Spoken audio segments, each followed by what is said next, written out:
I've had a lot of people, I've seen a lot of people in the last week or so, mostly on Threads, because when I'm not on TikTok, I'm most active on Threads, asking for good horror recommendations. And a lot of these are people that I've either only just come across, or they've only just started following me, or I've just started following them.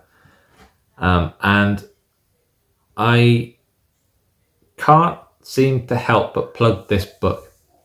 So if you watched any of my videos near Christmas, you'll have seen that I read a recommendation from a friend of mine, Iona, called Intercepts by TJ Payne. Now, it made my favourite books of the year list as well. And it was the kind of horror that I had been looking for. Something different, something unique, but something that wasn't so overtly gross that it bordered splatterpunk. Something that had an intelligent story behind it. And something that I could read in a couple of sittings. And that's exactly what this book was. Now, if you haven't read it, I will give you a brief summary. There is a facility that is operated by I'm going to call them a shadow corporation. Yeah, kind of think Umbrella, but completely in the shadows.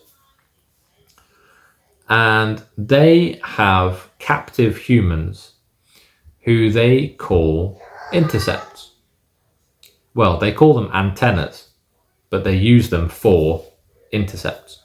Now, they are kept in a permanently vegetative state and a completely immobile state. There is a cell for each of them, and that cell is permeated by a gas. And this chemical renders them inert, completely inert. And the process is that they take one of these antennas and they essentially plug them in to harness the ability of their brain, enhance the ability of their brain. If you ever saw the movie Lucy with Scarlett Johansson, and it was all about unlocking the use of the brain, because humans only use 10% of their brain, the more percentages you unlock, the more abilities a human would have. Kind of like this, but only in the transmittable sense. They are basically using them to spy on people. It's a government thing. And when the main character, Joe, moves his daughter to his house following the death of her mother, they're separated. She starts to see one of these patients in the house as an apparition, in the park as an apparition, on the side of the road, and then she's gone. And it all sort of unravels from there. Now, this book, I love this book. It was very unique, very descriptive, very different. The story was great. There were a lot of twists and turns in there. It is gory. Don't mistake it for a light read, because it's not. It is gory.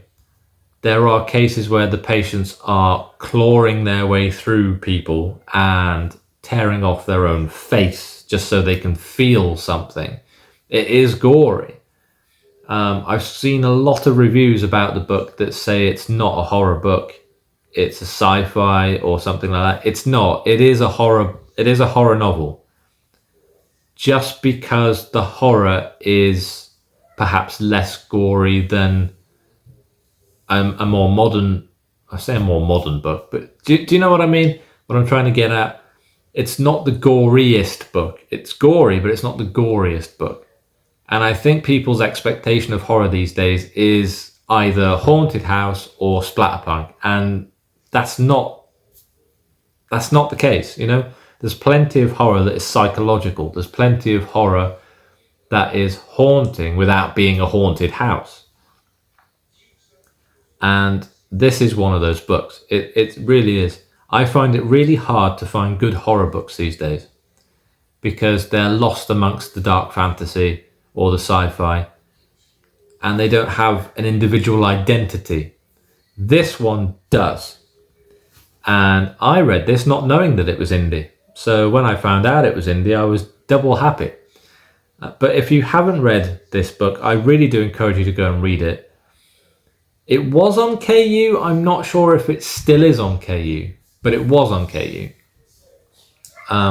I know I'm going to check out TJ Payne's other two books, which are In My Father's Basement and The Wedding Venue. I want to check those out.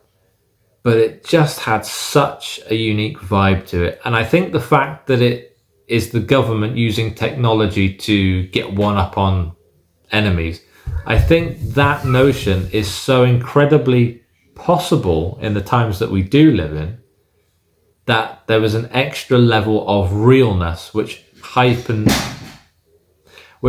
up the fear and the anxiety around the book, because there is a possibility in the back of your mind somewhere that in the future this could happen.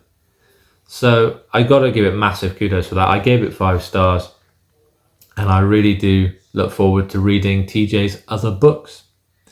If you are looking for some good recs for the new year, you can check out my top 10 reads of 2024, which is on TikTok somewhere.